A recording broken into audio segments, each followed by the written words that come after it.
Purple Daily is presented by TCL. No matter what you watch, TCL has award-winning TVs for any budget, any space, all with stunning picture quality. And TCL makes more than just TVs. They offer mobile products, audio devices, home appliances as well. TCL, bringing you joy and simplicity through innovative technology. Learn more at TCL.com. It's Mackey here for Federated Mutual Insurance Company. They've been around for over 100 years, helping business owners maximize the success of their business through risk management tools and resources. It's like having a great offensive line for your business, just thwarting off risks and things that could potentially cost your bottom line. Find out how Federated can help your business by going to federatedinsurance.com, where it's our business to protect yours. Going against a great team like that. Skipping the locker room interviews. We played great on defense. Moving past the coach's comments. He shot through the A-gap. Blowing by the post-game player and team stats. Hey, you hear that? Here, your reaction to the way the Purple played comes first. Can we just make a play? It's time to call North Turner into question. This I've been screaming my head off. is Vikings Vent Line. Now, alongside the superstar Mike Morris, here's Phil Mackey. Houston. 2nd and 12. Just a couple of minutes gone by in this first quarter. This is Bradford's going to take the shot. He's got his man wide open. It's feeling for the Minnesota touchdown. We have a problem. Osweiler has missed on his last 4 pass attempts. Play action on 2nd and 2. Osweiler, that pass is batted out of his hands. Robinson, the man who stripped it. You do understand I'm your boss, right? Can they turn it into points? 1st and 10. Play action. Osweiler stumbling and taken down by Robinson. Well, I could tell him to take off his helmet, but then he'd, die. Texans all 11 on 3rd. Osweiler set. Tom Johnson lead the charge for the Vikings. 3rd and 2. Osweiler going down again. Yes, sir. He's under a tremendous amount of stress. Osweiler throws up the seam and it's intercepted. Andrew Sendero on the pick. Gentlemen, what are your intentions? 9th play of the drive for the Vikings. Asiata. No signal yet. Touchdown, Vikings. 2nd and goal. Bradford. End zone. It is Cole Patterson for the Vikings touchdown. I'd like to go home. Walsh boots it in from 19, and Minnesota tacks on 3. I almost just said everything will be fine out loud. McNovak into the attempt, a 51-yarder, not even close. Wide right. This is a caution and warning. Houston, we are venting something out into space. Yeah, I would say that's accurate. This is Vikings Vent Line. Houston had a problem today, superstar Mike Morris. They did. Had a pretty big one. That game was over within about the first 5 minutes of the first quarter. They didn't even make it back through the Earth's atmosphere. They burned up in outer space. It was bad news. Vikings 5-0. This was an as-expected result today. If they did what they did to Cam Newton and Aaron Rodgers and some of these other quarterbacks, Brock Osweiler stood no chance, and he didn't today. Sorry. It's amazing that we come out and we play our own style now. That's when you know you're a good team, is when you've got your own thing, you take care of your own business, you play it your way. The intensity is still the same as when you would play like Green Bay or Carolina. Yeah. It was the same kind of intensity. And, I mean, they came up and hit all day long, didn't let off the gas. And you got to love that. I mean, that's a well-coached team when you do that. You don't just let off the gas, sleep your way through a win. It doesn't happen that way in the NFL. You're 100% right. So many things to dive into here. The phone lines, or I guess you could call them the vent lines. You can vent your positivity, too. Don't make me bust open a Webster's dictionary. 651-646-8255, 877-615-1500. And we're hanging out on Facebook Live as well, facebook.com/1500ESPN if you want to catch a glimpse into the window of this glorious studio. Let's get right to the phone lines here. Randy in Oakland, realistic Randy. Bring it, Randy. What'd you see today? So So let me just start off by saying this. How about Cordero Patterson buying into the team football? He's contributing. It's so awesome to see because as of lately, or I guess in the last few years, it seemed like Cordero was just all about himself. But he seems to be excited and just ready to go and just ready to contribute however he can. And real quick story. So my wife, she's a Vikings fan along with myself, and we're both in Survivor leagues. And I told her, I said, pick Vikings. I picked Vikings last week, so I can't pick them anymore. But I said, hey, pick Vikings. They'll be good to go. And she texted me. She was at work. She said, you did not tell me Stephon Diggs was going to be out of this game. What the hell are you doing? I said, look, relax. They'll be fine. Adam Thielen, he will step in. And boy, did he ever. Adam Thielen, for the last couple of years, including today, I've seen enough out of Adam Thielen to say that he deserves to be the starting wide receiver opposite Stephon Diggs. So I'd be happy to hear what you guys' thoughts are on that. And then ever since Xavier Rhodes got back, the number one receivers, Kelvin Benjamin, Odell Beckham Jr., DeAndre Hopkins, they haven't done much. DeAndre Hopkins, he caught that touchdown in garbage time. So, I mean, whatever, it just pads the stat sheets. But there's no weakness on this defense. Even Andrew Sendeo is having a good year. So, Skol Vikings, man, I'm excited, man. So I'll hang up and listen from here. But what are your guys' thoughts on Adam Thielen starting opposite Stephon Diggs? Right on. Thanks for the phone call, Randy. Thielen, 7 for like $127 a touchdown. He's a player. He's a tough kid. He finds a way to get open. But the best thing about Thielen, he's fearless and he's got good hands. Anytime you throw the ball near him, he's going to go up and catch it. And he's had his chance. He's had his opportunities, and he's made good on those. And he's going to look great in a Patriots uniform in about 2 years. It's That's be what awesome. happens. Yeah. That's what happens. 651-646-8255, 877-615-1500. Linda in Wyoming, you're on Vent Line with the superstar Mike Morris and Phil Mackey. Well, guys, how many of us saw 5-0 coming at the break? Yeah, how about that? That was the hard part of the schedule, Linda. Yeah, I know that. So my takeaway is basically I love the way the offense is finally starting to develop. We're putting touchdowns in the red zone, not field goals. You talk about the abundance of cornerbacks that we have who can step up, and it looks like we're doing the same thing with wide receivers when people are down. When we need a touchdown to kind of salt the thing away after piddling around in that third quarter. Last game and this game, they got the drive going, scored that touchdown. And Bradford, man, what a touch on that ball. So I just think that we're seeing the evolution of the offense that's going to complement that defense. And the only thing that really is going to keep me up at night is that offensive line and that left tackle position. So, yeah. Yeah, Linda, it's a great phone call once again. Thank you. I'll just cherry pick one thing from what she said. The thing that might keep you up at night is the left tackle. TJ Clemmings had a bad game today, but the thing is, so they can't run the ball, and they've got swinging gates at the tackle positions, and it doesn't matter. And they're 5-0 against good teams and crushing everybody. Everybody. I mean, they have a left tackle issue today. They haven't had up till today. He has played well up until today. He had a couple of really nice pass rushers, a great outside pass rush with Merciless, the linebacker, and Jadeveon Clowney, who has come into his own a little bit. Not as injured as he always has been, known to be. But we have Easton in there at guard. Fusco goes out with a concussion. We have everybody in there. Sirlis is in there still, thank God. How many offensive linemen they've gone through like 37 offensive linemen through the first 5 weeks of the season. I know it.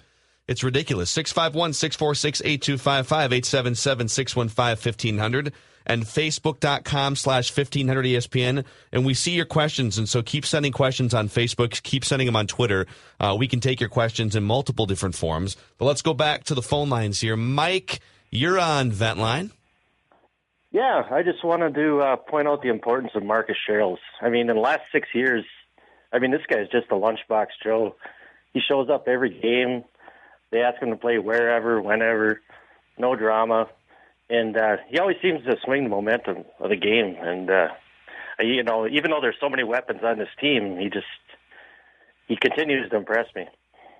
Yeah, he's it's funny because Sherrills has gone from the last few years the battle for the 53rd guy on the roster out of camp almost every year. And I feel like this was one of the first seasons where you knew he wasn't going to get cut. And here he is. He's already brought a couple back to the house, and he's looking like he's just maybe even emerging into his best seasons, which is pretty amazing. Cheryl's, I mean, you have no idea. I mean, I know most of us do, how hard it is in the NFL to bring a punt back all the way. I don't care how good you are as a return man. It takes 2, 3, 4 nice blocks to even spring it. And he's had like one a year, and he'll make a lot of guys miss. Don't get me wrong. He's a good player. He's courageous. The most courageous guy on the field is the punt return guy. To catch a ball in the middle of traffic, not wave it off, not get destroyed by not judging it right. They still do it game in, game out, and to not fumble. He doesn't fumble that ball. He did earlier in his career. He doesn't. He's very sure-handed now. Remember Vince McMahon's XFL when they didn't allow fair catches? Good idea. They should do that again. Good idea. See how good Marcus Sherrills is now. Yeah. Kyle chimes in on Twitter. This is a nod to ESPN moved the Vikings from 4th to 5th in their power rankings after they won last week. Kyle says, how far will ESPN move the Vikings down now in their power rankings after this lackluster performance? They're like 8th now. Now the Browns played the Patriots tough in the 4th quarter. They're up to 7th now. Anytime it's Green Bay or Dallas or New England, you're always going to give them the accolades, right? Or the Denver teams. Right. But for us, it's just like, well, they didn't play against someone tough enough. It just wasn't much of an offense they faced today. Yeah. Better drop them 1 or 2. David with a similar comment on Facebook Live here. I'm going to summarize it. Hard to grasp how good this Vikings coaching staff is. Injury after injury, they keep dominating, and then he refers to the national media maybe not picking up on how good this team is yet. Do you care about that? Do you care if the national media doesn't have them as the number 1 team in various power rankings, or if like they beat the crap out of the Giants on Monday night, and what was the story on Tuesday? It wasn't, look at this Vikings team. It was, Odell Beckham Jr., he's throwing tantrums again. Does that bother you at all? It doesn't bother me. I played long enough to know that it doesn't make any difference anyway. They can tout whoever they want to. They can pick out someone and go be on his shirt tails the entire season like Beckham. That's fine. Go ahead. I'd like to come up from behind anyway like an underdog and just surprise everyone all year long and not be the tagged defense or the people that are supposed to be the best. Then everyone's gunning for you. I like just sneaking up from behind on people and just waltzing all over them and keep advancing without even having to answer for it. Yeah. I think I like that. Yeah, I just sometimes we have an inferiority complex here, the flyover country, and the way I look at it is media companies tend to skew toward East Coast, especially national media company, because that's where there's more people on the East Coast, and their job is to get audiences, right? How can we get the most people to watch SportsCenter or listen to a radio station? Talking about a New York team is going to draw more audience than talking about a Minneapolis-based team, so I don't get offended by it. 651-646-8255, 877-615-1500. That was an easy victory for the Vikings today. If you have thoughts on how good you think this team is this a Super Bowl-ready team as we go forward? Phil Cresswell on Facebook Live, I like your first name. Your parents have very good taste in first names. Chimes in and says, I feel like this is the grittiest Vikings team we've seen. With everyone going down, it's awesome to see how everybody keeps stepping up.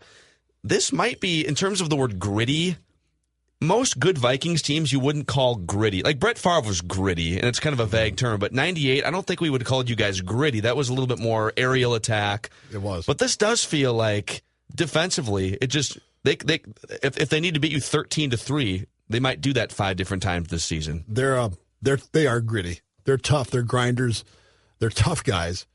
We had plenty of tough guys back in '98. Don't get me wrong, but you're right. It was more of the glamour game of put it up in the air and let them go run under it. But the guys in the trenches were pretty tough back then. Really tough on this team, too.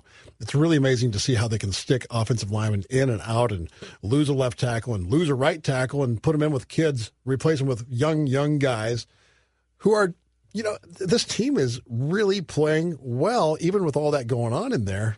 Not even talking about Bridgewater and Peterson being out. The rest of it up front needed to be replaced, too. All of it. Yeah. There isn't many things up front that are the same from even last year. So with that being said, this team is going to play itself into shape on the offensive line, and as an offense, it's going to get better and better as long as they keep those kids together. We're going to sit and we're going to nitpick things along the offense, and that's fine. If you're trying to sort of compare this team to Super Bowl winning teams, I understand the comparisons to, well, what about this thing that's a deficiency or this left tackle? But if your defense is as good as this defense looks like it's going to be, you can afford 3 or 4 flaws on offense, and you could probably still win a Super Bowl. Brock Osweiler, by the way, 19 of 42 for a $184. 4.5 yards per attempt, and a 56.1 passer rating. Back to the phone calls. Kurt, you're on Vikings Vent Line with Star and Mackey. What's up, man? Hey, guys. Thanks. Hey, Star. Hey, I just some comments, and I'm not sure. I'll probably catch some heat for this. With the guys being out, particularly Adrian Peterson and Teddy Bridgewater, with Adrian being out, and I'm sorry he's out because of injury, I've just been waiting for the last couple of years for this team to kind of play some, maybe a little bit of different kind of football without him. And I was ready to be done with AP when, he gave both of those playoff games away with fumbles. I was just done, and I'm glad to see that we're still doing well. I don't think we would be 5-0 with Teddy Bridgewater, and it's just great the way things have worked out. I mean, I'd like to have AP back, but in some sense, I'm glad to see this team move on with a bit of a different game. I'll just be curious to see what you have to say. Thanks for the call, Kurt. It is kind of tough to say that you'd like to have one of the greatest running backs maybe of all time sit down and stay sat down and not worry too much about him hurrying back. We all feel really rough about him being injured again. No one's happy about a guy being injured. Certainly not me. In the league, it's a tough league to survive in. He's a running back. He's gone through a lot of pain. So it has nothing to do with that. But please take your time coming back because it's gelling. And it's gelling in a way where the offense is more functional in terms of what Norv would like to do with the football than it is when it's one big bell cow in the backfield that you have to have a certain quota of carries to. And they're only going to come in the way of running the football, nothing else really creative. And they're going to load the box up and stop it. So then outside of that, you have the rest of the plays to make something really happen on offense with the receivers down the field because the running game is too predictable with him in there. Let me ask you this real quick here before we get to Jeff's call in Minneapolis. If the Vikings, if tomorrow, if Adrian Peterson stumbled into the wishing well of injury recovery and he was 100% healthy tomorrow, and hey, all right, you can put him back in 20, 25 carries, would you even take that right now? I'm really curious to see this thing keep operating as it is. It really is making more sense now than ever. With the offense, with those 2 other running backs in there. I mean, Asiata had 12 carries today for 55 yards and a touchdown. McKinnon not as much. He tried. He just didn't find much in there. But it isn't like he's not a good enough running back to find it. It just wasn't there, and that's offensive line related. Yeah. I just like what's going on now. We pick and choose what we want to do. We still move the chains. We still pick up with the running game when we have to chip it in there for 2 or 3 yards and get the first down and move the chains. It works for us. It's the way we use those running backs. And then everything else is, down the field with a really accurate sort of pinpoint passer that hits the long ball, hits the intermediate pass. Never was there a better quarterback throwing the slant. I mean, he's throwing all of them. He's money, man. I think he's going to wind up with a completion percentage for the season around 70% through the first 4 games, and it seems fairly sustainable based on the way he's been operating. 651-646-8255. 877-615-1500. A couple open phone lines if you want to chime in and give us your thoughts on how good you think this Vikings team is. Is this team ready to win a Super Bowl? Is kind of the theme going into the bye week here. Jeff in Minneapolis, you're on 1500 ESPN and Facebook.com/1500 ESPN. We're Mackey and Judd, and we approve this message. Aren't you tired of the same old sports talk you've heard for years? The same cliches, the same opinions, the same voices. Paul Allen has been with the fan for about 20 years. Dan Barrero and Dan Cole, even longer. It's time for their 15 minutes of fame to be done. It's time for some fresh faces in Minnesota Sports Talk Radio. 1500 ESPN is where you can find those fresh faces, young, vibrant personalities, guys like Phil Mackey and Judd Zolgad. And don't forget our afternoon lineup featuring Joe Souchere and Patrick Royce. Sure, they've been doing radio for decades, but given our ratings, you probably had no idea. Let's set some term limits on our hot takes. Let's make Minnesota Sports Talk great again. Hey, this is Ben Gessling, the Vikings beat writer for ESPN. If you're into the Vikings and you're not already listening, make sure you check out the Purple Podcast on 1500 ESPN. Judd Zolgad and I break down the Vikings every week, tell you everything you need to know about the team. You can check us out on Podcast One, iTunes, or 1500ESPN.com. Awesome. Well, there's not much you can say about the defense. I mean, I was just watching this and they're so awesome. But just going off of what your guys' point was on offense, I don't think I would take AP back right now. I love this duo of McKinnon and Asiata, and just go. You sort of run them both and just go with whoever's hot. I thought Asiata was doing a bit of a better job today, and McKinnon did a better job on Monday night. So you just go with the hot hand, and it's working for us right now. And I mean, with receivers, we're going to get Diggs back after the bye, so you're going to get Diggs, and Thielen is showing up. I mean, that guy is like. I mean, I think you said on Twitter, Phil, that he's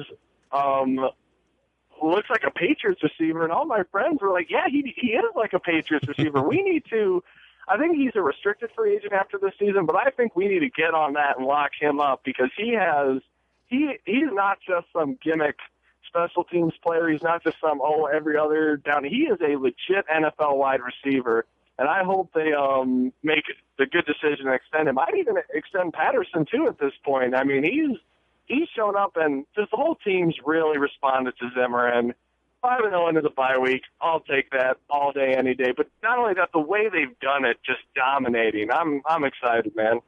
Yeah, thank you for the phone call, Jeff.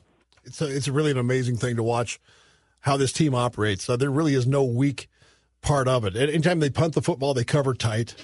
Anytime they return a football, they return it either the distance or they bring it out of the end zone and it's out to the 25 or 30. I mean, it's every team. The defense has an answer for everything pass rush wise. They have people that can substitute in there. It can be, it can be anybody. There are 5 or 6 defensive linemen that can get to the quarterback. I mean, it's amazing how you have 92 Tom Johnson. Yeah, I think he's outstanding. He's underrated. Linville Joseph, all over the field, making tackles down the field, like 8 yards down the field on wide receivers. You can't say enough about B-Rob. You can't say enough about Daniil Hunter and his development. Griffin is unbelievable. Little feather trigger that he has, pretty quick today, too quick maybe. It is a machine. And then this offense, it's because of Bradford's quick read and getting the ball out on time that they can get by with a subpar offensive line. And that's what's doing it. He sees the field really well and gets the ball on target. Even when he's getting hit, he throws the ball. And he got smoked a couple times, and that ball he's great in the intermediate range, but I didn't realize I knew that he had a better arm than Teddy Bridgewater. I didn't realize how pinpoint he was 15, 20, 25 yards through the air, and he's shown that the last couple games for sure. That one down the left sideline to Thielen. Yeah. He dropped it right in the crease. The touchdown to Thielen he dropped in the bucket, too. And Thielen was pretty open on that play. Mm-hmm. But 651-646-8255, 877-615-1500. We're getting a ton of questions on Facebook Live here, too, and just comments. I'm going to read through some of them before we get to Dennis on line 1. Cordero Patterson, this is from Lubomir. Cordero Patterson, how wrong were we before the season on Cordero? Well, credit to him.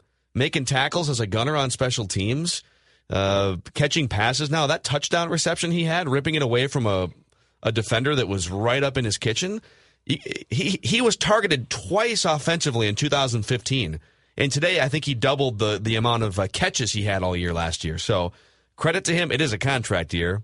So human nature, you might want to step up and practice a couple routes, maybe catch a couple passes, get a couple bucks in your pocket. No question. And he's doing that. He's the kind of guy that had to be almost threatened. And I think that's what Mike Zimmer does really well. He has a way of putting it where it is a contract year, and we don't know if you're going to make this year's team either. So don't worry about the contract year, but because we don't know if you're going to make this one. Yeah, that's true. And that's what he had. He had to reinvent himself.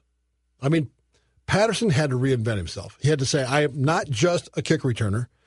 I think I can be a better wide receiver, but I need to tackle someone too. I'm going to have to go down and make some plays on special teams and earn this contract. I didn't think he'd be down for that, but it looks like he is. It looks like he's embracing it. It's unbelievable. What Zimmer has had, or whoever's talked with this guy, has him working. He's a working player now. He's a focused working player every play now. He gets open. Guess what? He gets a ball thrown to him in the end zone. I doubt if they would have done that anytime before this. He was targeted in the end zone. He goes up and gets it with strong hands and brings it down. It was a nice catch. It was a really good catch. It's funny what can happen when someone goes to you and says, hey, if you want to keep making the money that you're making right now or even make more, here's the blueprint. Right. There might be a couple things in here that you're not really all that into, but here's the money at the end of the rainbow. And that's it. It looks like that's my guess anyways. 651-646-8255-877-615-1500. Superstar Mike Morris, Phil Mackey, Jonathan producing everything and answering your phone calls. Manny always working around the building and around the studio. Dennis in Cottage Grove, what's up, man? Are the Vikings Super Bowl contenders in your mind? They have to be, right? Well, I without a doubt, and I want to put pinpoint to the very end of the game. Well, the whole game, basically, Osweiler was kind of the same thing as Eli Manning last Monday night, just hoping to get rid of the ball as quick as he could. On the very last drive, I was watching the game with my son, and I'm saying, well, they're just running the ball. They're just using up all the time. And the Vikings, well, sure, I don't care if they get 10, 15 yards. They're not even trying to throw the ball anymore. They're not trying to hurry up and score or maybe get an onside kick, although by that time it was probably too far gone. But it's almost like the Vikings were so much just pinning their ears back. They just figured, well, we'll give up. We'll just run the ball if we can and get out of here with Osweiler upright. Yeah, thank you for the phone call, Dennis.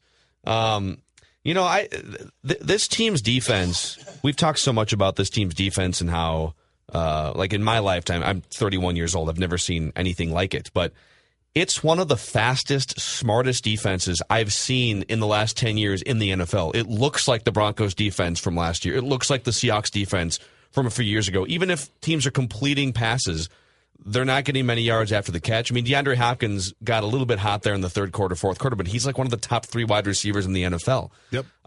It's a swarming, fast, smart defense that has waves of depth, and their second string would probably compete with, if you just put their second string out there, it'd probably be a league average defense or maybe even a little bit better just because of the way they're coached. They're well coached, and they would play as close as they could to what the starters do, and I'm not so sure they wouldn't do just as well or pretty close to it. I really mean that too. We've got good depth now for the first time in forever. But you're right. It compares to Denver, Seattle, maybe not quite as deep or as ferocious as the Legion of Doom. That's a pretty good secondary. But we're close. We're close. Yeah. Xavier Rhodes is coming along. That with Harrison Smith. And I love Terrence Newman. I love it. Zendejo is playing better. I think that by the end of the season, Zendejo is going to be locked in at that spot, in fact. I don't think they'll have to go and look at it as a place that needs help or attention in the future in the draft. I think the guy is going to play himself into that position. Yeah, interception really today. Oh, yeah, absolutely. And I think it could be a good one. Ryan chimes in with this question on Facebook.com/1500ESPN. Is this team 5-0 with Teddy and Adrian Peterson starting and playing all 5 games? Well, you never know. If it was Adrian, no.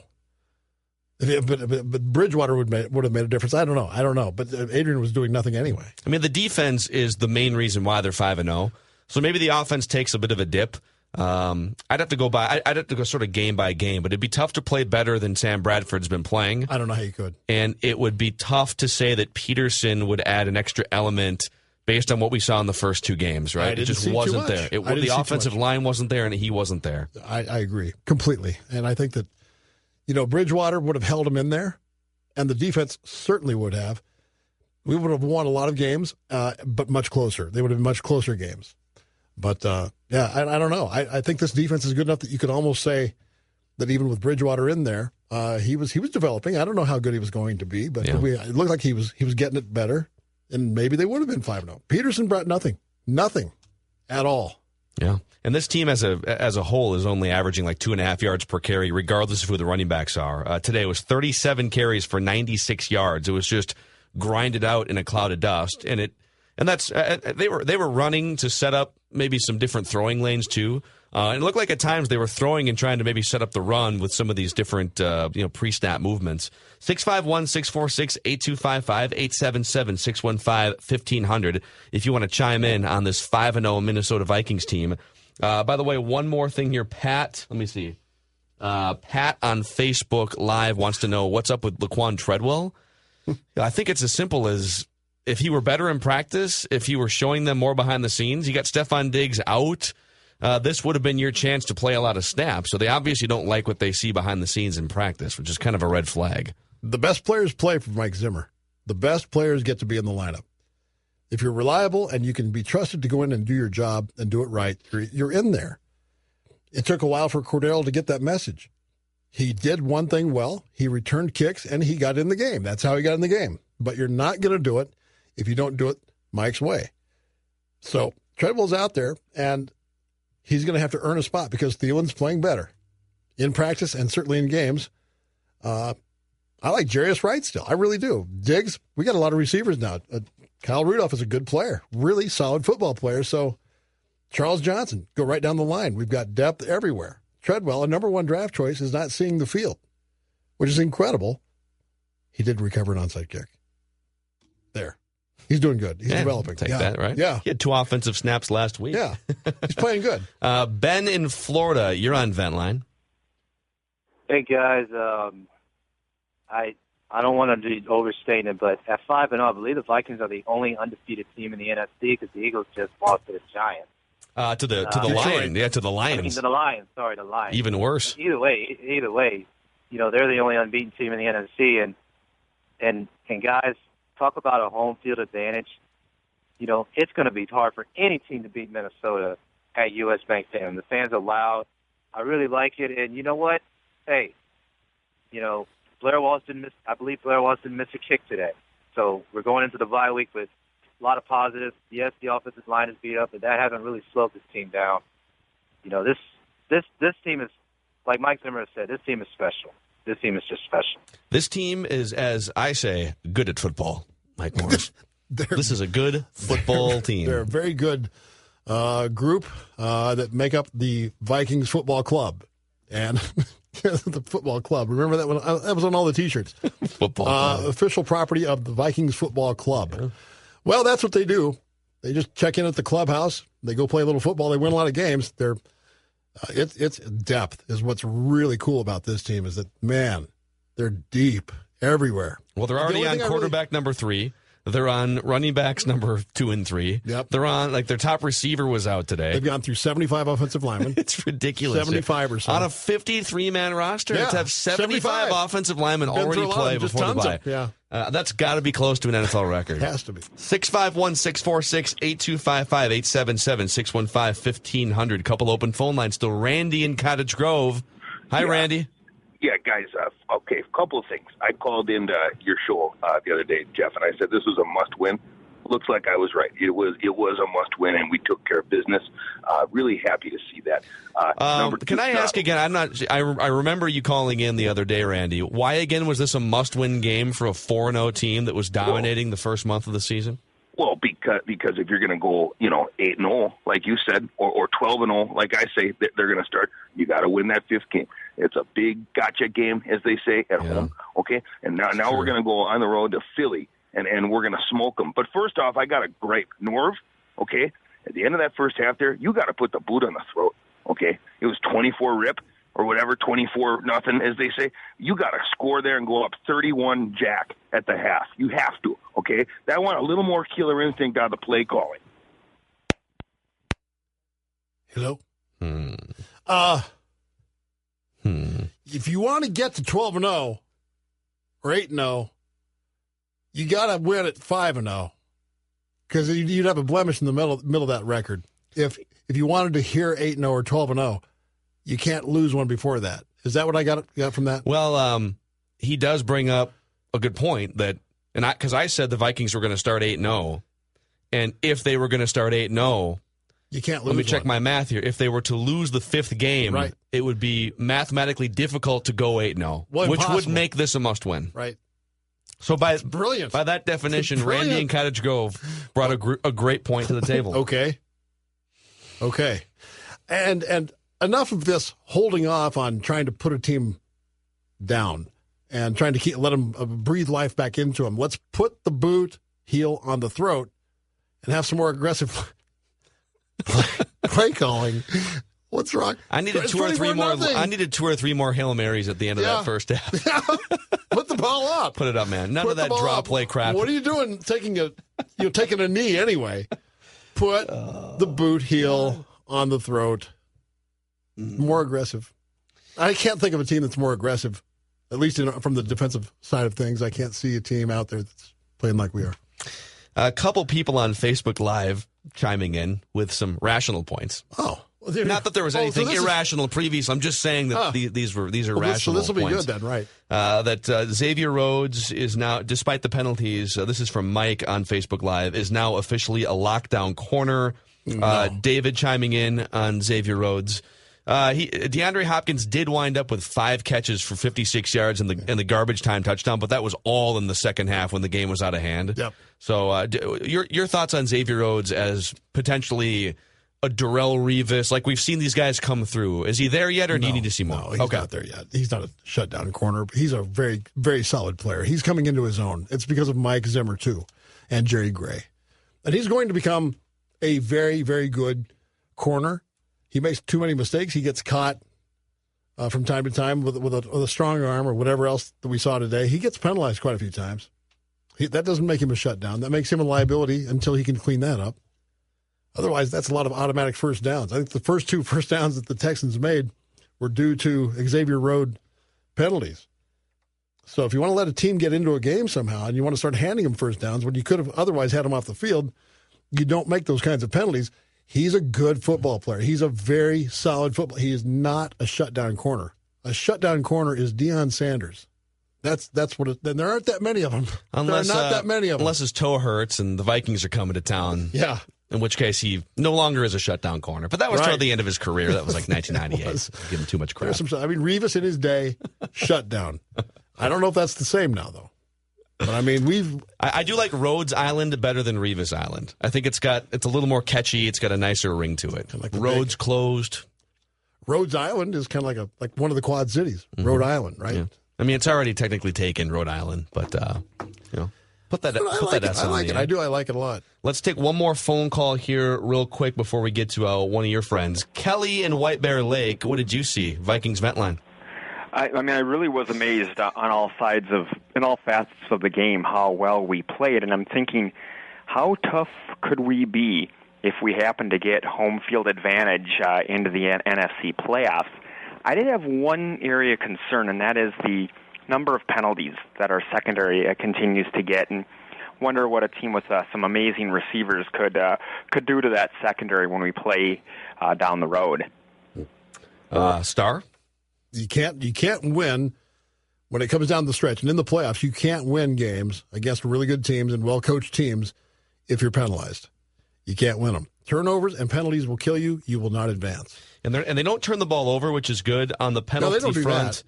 Let me find the penalties here. It was bad. It was I want to say it was over 100 yards in penalties. The fact that they can be penalized that much, have a swinging gate for a left tackle today, and not run the ball, and still win against a pretty good team, 31-13. Yeah, their flaws aren't crippling flaws. The penalties, it was 9 for 97 for the Vikings today. That's a lot. That's a lot of yards. That's quite a bit. But it didn't matter. They have to clean it up. They're playing aggressive. They're playing fast and aggressive on defense. So a few things are going to get called. But the good defenses really don't get called that often. They just play good, hard-nosed defense. You look back at any of the great defensive teams in this league's history. Yeah. You rarely ever really saw them getting penalized over and over and over. They don't do that. They don't make mistakes like that. But this is a good defense. They do not quit. If you give them a penalty, a first down on a penalty, they come right back and stuff them and get the offense back on the field. They don't let it get to them. They just don't care. They keep coming. More of your reaction when we come back here. Segment 2 of Vikings Vent Line, 651-646-8255, 877-615-1500. We're going to say deuces to our friends on Facebook Live. That's the superstar over there waving in a sweet Thrilla in Manila t-shirt. You can find us at halftime, and you can find us post-game on Facebook.com/1500ESPN. So we'll come back on the stream and on the radio here. But, Star, before we do anything else, we got one of your friends on the line to talk about one of your favorite places. I think I would use that term lightly, that it's my friend. I don't know if that is the case. Anyway, it's the large Charlie Brown from Dodge of Burnsville. How are you, Pete Peterson? I'm good. You're the king of Ram, just like we are the kings of the NFC North. What are you doing down there this week, or at least this month, in terms of specials on those Dodge Ram 1500 crew cabs? Well, and I've talked about it before, Mike. We got the 20% program going on right now, and it's absolutely incredible. I haven't seen any kind of specials like this, Mike, and since I've been in the business, for 15 years. Even Cash for Clunkers, Auto Show. I mean, if you've been waiting for the deal, this is the deal. I mean, got discounts on trucks up to $15,000. I got discounts on Chargers up to $10,000. I got lease payments at $175 a month for an all-wheel drive Charger. A Hemi Bighorn Crew Cab 4x4 for just over $200 to get into a lease on a brand new $47,000 truck. I mean, it's incredible. I don't know what else to say. Unbelievable. My only other question was that old number 68 running down the field blocking for Sherrills? Listen, that's not funny. The last time that 68's been on the field was me, and I think that TJ Clemmings is making it a legit number now, though. That's unfortunately for me. You did not see old number 68 running anywhere. I never used to run. But everyone needs to run down to Dodge of Burnsville, though, to the King of Ram on 35 and Cliff Road, 35W and Cliff Road, and see Pete Peterson. He would be glad. KingofRam.com, baby. Do it that way. And Pete, thank you very much for your phone call. We will talk again. Thank you, Mike. All right. It's your first chance to react to the game. Welcome back to Vikings Vent Line. Good punt, and this one will be played by Sherrills. Crosses the 30. Sherrills still going. Only the kicker to beat. Sherrills breaking free into the end zone for the Minnesota touchdown.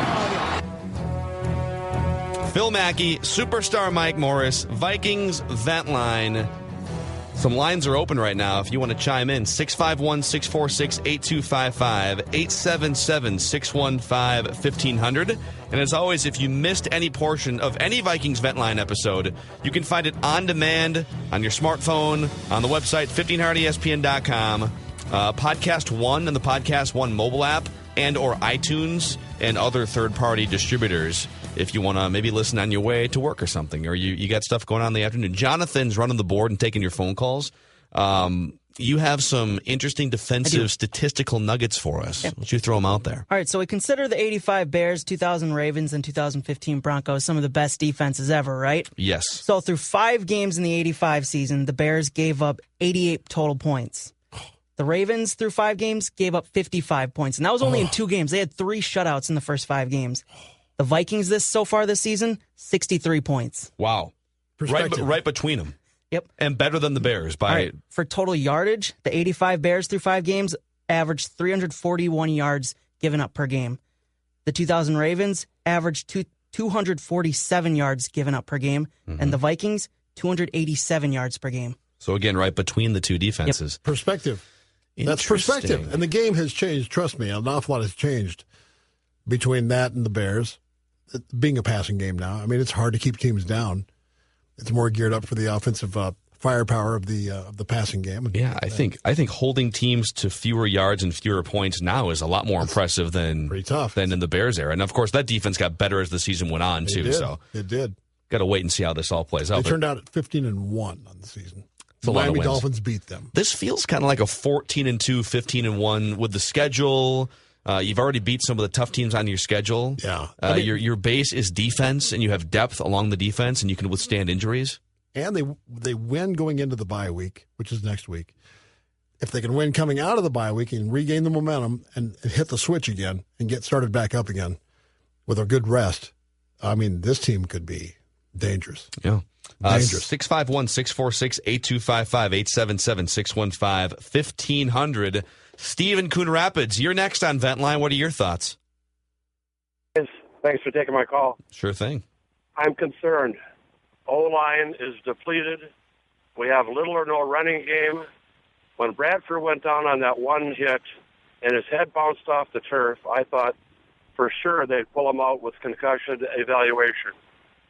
One of those, and I won't say the season's lost, but Bradford's the MVP on this team right now. And if we don't protect him and get some kind of a running game going, it could go to heck in a handbasket, if you know what I mean.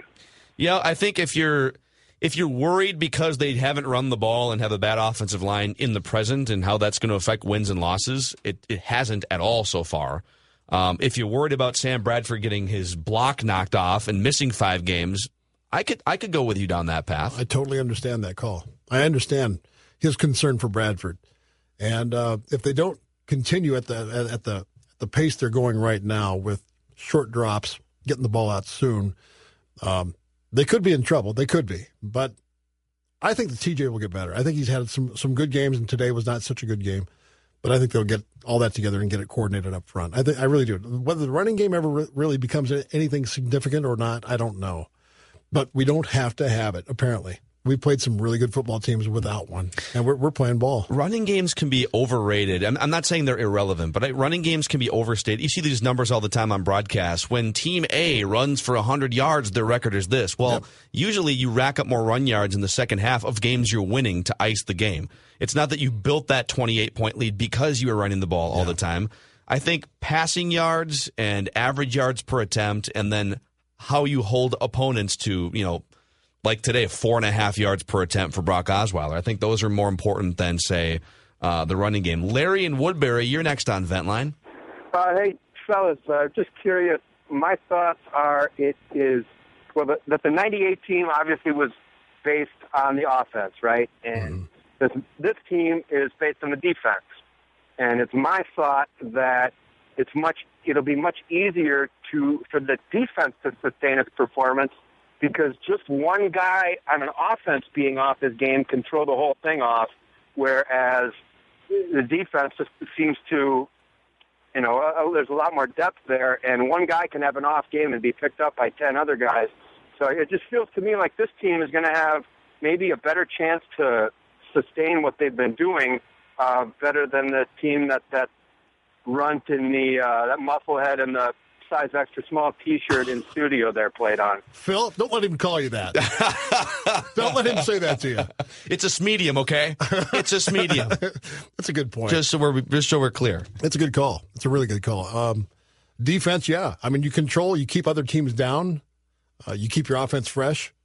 The offense, apparently, with what we're doing right now, can score points. It's not that we're a dynamic offense yet, but we do manage to put up some points, and we don't make mistakes. The quarterback doesn't make mistakes. If you get the quarterback hurt, I still like Sean Hill to come in and take care of business and manage games and let the defense keep you in those games. You still have a chance. Not a great one, but you do.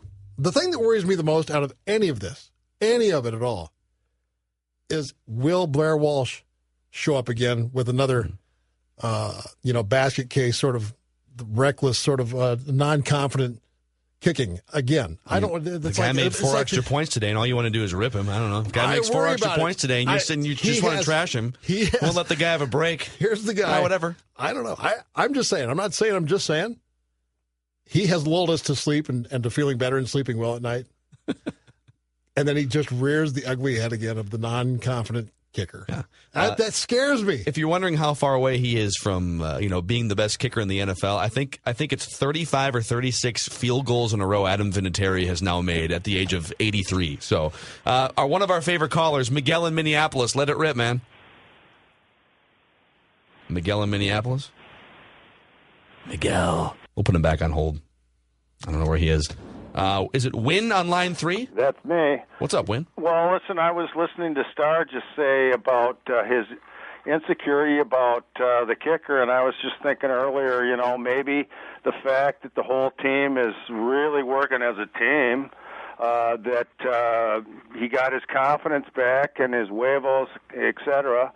And but I'm thinking, a couple of the guys earlier before me are, panicking about, little trifle things. I'm thinking the way this team is structured and the corporate staff, man, we can weave our way out of anything. We're going to be able to figure it out. I mean, they get Bradford. He was the number 1 pick in the draft, and they got him. Yeah, they might have to pay a Super Bowl ticket on him too. But this team has got over the way they got the stadium up. I was there with a girlfriend checking it out. They do it right, so they're going to be able to figure anything out. It's going to be an exciting year. That's all I got to say. Win, was that a humble brag? Was that an I have a girlfriend brag by you? Well, yeah, she dumped me over the weekend. Oh, God. Just be careful if the cat's dying. That's all I got to say. I love cats, but you can't do anything right. Oh, man. Well, there went the humble part of it. By the way, before you comment on Win's phone call, Quick pause to talk about Wavo Splash. Superstar and Phil Mackey here for Wavo Splash. Always keep your Wavos fresh during the football season. You're sick. Wavos. You're sick. Blair Walsh has got Wavos because the team is playing well. I know he does. It's just a matter of him waiting for someone else to make a play, and then I don't have to put any pressure on myself. I wish they would bring a guy in every Monday to kick against him in practice and just to keep him in check. The Texans have a linebacker kicking off today. Can't just find someone that's already on your roster and say, hey, this guy kicked in high school. We're just going to, Blair, why don't you take a few reps off? And I mean, it just scares me because you never know when it's going to happen again. It just crops up out of nowhere sometimes. I want that to go away. Give me his rookie year back and tell me that's the kicker he is. And make sure that you're feeding the cats if your girlfriend is on the verge of dumping. Well, could be the last do what you're supposed to do, and those things wouldn't happen. It's true. This team is obviously a contender for the Super Bowl, going through the playoffs. Please, Blair Walsh, make something early and often, and then just continue on. I hope he just gets over this. I got to say, I don't mean to cast shade upon Blair after having a good game. He did exactly what you wanted him to do. Go make a bunch of kicks. Nothing too strenuous. All of them were extra points or short field goal. But there's really nothing he can do in the next 2 or 3 months. Even if he makes every field goal the rest of the year, there's nothing he can do that would make me feel extremely confident in the late portions of the fourth quarter of a playoff game against Seattle. I would still be breathing into a brown paper bag if I'm. I know. The only way he's going to get the monkey off his back is to get into the playoffs, go 5 for 5 from 48 yards out, every one of them, make all the PATs. And then just advance into the playoffs, and then okay, that's behind you. Yeah, that's the only thing, because during the regular season, this is going to be a dominant team, regardless. 651-646-8255, 877-615-1500. We have time to take just a few more phone calls, so if you want to chime in, this is your last chance to discuss the 5-0 Minnesota Vikings before the bye week. By the way, you're listening to AM 1500 KSTP Minneapolis, St. Paul, ESPN Twin Cities. It's Vikings Vent Line with Starr and Mackey. Let's try Miguel in Minneapolis again. What's up, Miguel? Hey, you guys remember those days when the Vikes couldn't win outside or on the road? No. Yeah. I mean, they couldn't even win in Chicago for like a decade. Yeah. And then last year, remember they couldn't over the hump with those primetime games, and when the lights was bright, they just struggled. Yep. It's what I've seen. No turnovers by the offense has helped out the defense more than anything. Agreed. Because there isn't a short field to defend, and even today when they had to defend the short field after a punt, they were able to hold a team to 3. Not turning that ball over keeps that pass rush fresh, so that they can apply pressure all game long, and those guys being comfortable in Zim's system now, all coming together to form a really, really good team. And I believe now that this defense has turned that corner to elite, because in the NFL, Star, and all the fans listening, and Mackey, we all know the cliche. It ain't easy to win in the NFL, and really, it's not easy. It's not. And for this team to be able to come together like this, it's a great thing to see. And I called a buddy today, and blowouts are only fun when your team's doing the blowing out. Well it was fun today. Well put. Always a good phone call. Miguel, thank you for the phone call, man. Yeah, amen. It's just the way it is. He hit it right on the head, and it's just a matter of waiting to see how well this team can keep itself together when it's supposed to win a game. Like today was a good sign. Today was a great sign. It wasn't Aaron Rodgers. It wasn't, Cam Newton. It wasn't, a quarterback, even Mariota. It was one of those teams that scare me because of what has happened before in the past with typical Viking teams in the past, is that they play well and they play up into somebody else's intensity and, the style of play. And now we see finally that this team comes out and gasses another team by 14 points before you even have a chance to turn around. Yeah. And they hold it. And then they keep them off the field. They're settling for a couple field goals until the very end of the game. It's a good sign to see that we play our way. It doesn't matter if it's on the road. It doesn't matter if it's under the big lights, like Miguel said. They play the big game now under the big lights and win. These are all great signs. It's a crescendo. It's an evolution. They've fixed things and they've gotten better at things that were problems last year, like the primetime game thing. The defense was really good last year, but it's gone up another step or two this year. It's amazing. And I think it's bad luck to lose your quarterback and your running back, but the offense has gotten better in a lot of ways. It's incredible. I mean, Sam Bradford is playing the best football he's probably played in his entire career to this point. He's playing at a very high level, only behind, I think, maybe like a Tom Brady already.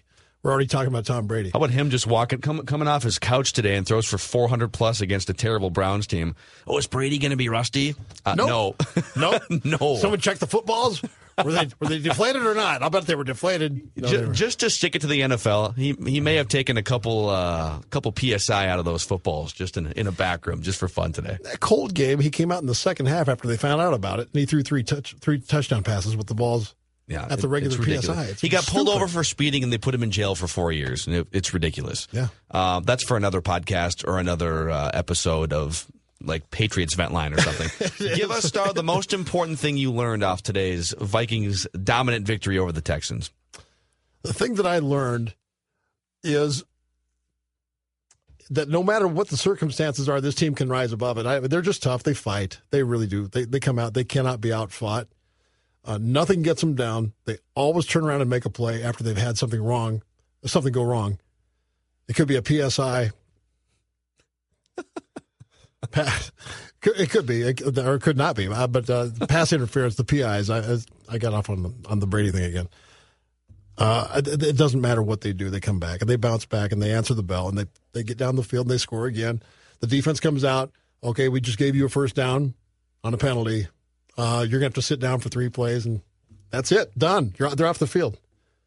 Or a field goal. It's just an amazing team. It's going well. They take a week off now. They come back. What's going to be more interesting to learn is how good they are about taking time away from the game and coming back sharp.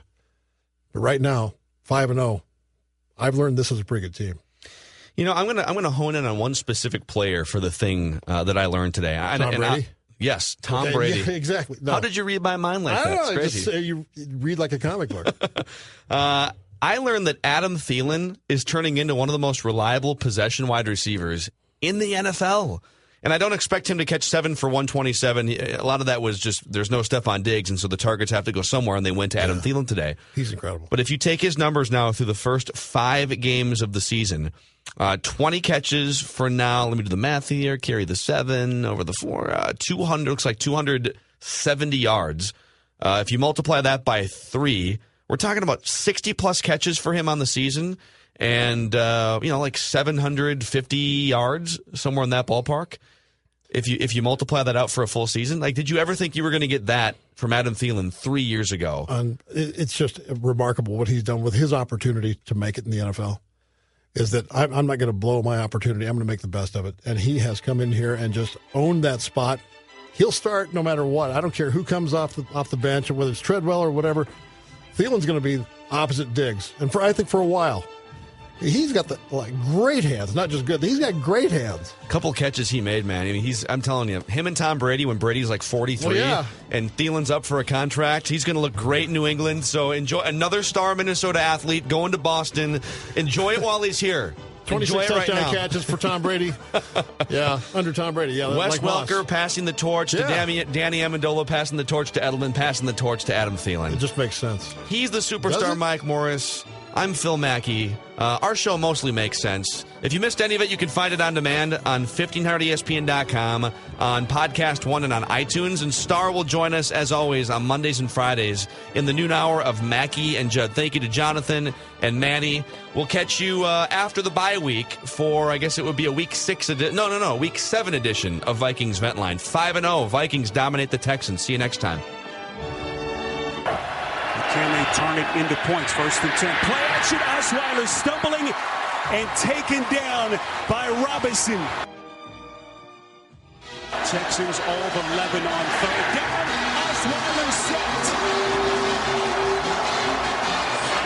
Tom Johnson leading the charge for the Vikings. 3rd and 2.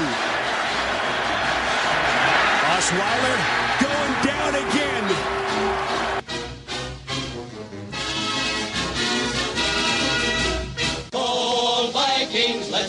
this game. Skol Vikings, honor your name. Go get that first down, then get a touchdown. Rock 'em, sock 'em, fight, fight, fight, fight. Go Vikings, run up the score. You'll hear us yell for more. V-I-K-I-N-G-S.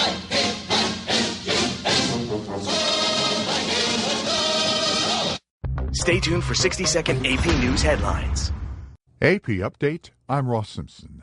Donald Trump's lewd remarks about women on an 11-year-old video are indefensible in some people's eyes. I have a wife and a daughter, and there's no way to defend some of the things Donald Trump said back in 2005. But Jerry Falwell, Jr., president of Liberty University in Lynchburg, Virginia, says issues like Supreme Court nominations by the next president are more important than Trump's remarks about women. 5 years from now, when we're sitting here and we see all the Constitution being ripped apart by justices, nobody's going to remember what horrible things Donald Trump said over a decade ago. Ralph Reed, who chairs the Faith and Freedom Coalition at Liberty University, says Christians shouldn't sit out the election because they don't like either of the candidates, Donald Trump or Hillary Clinton.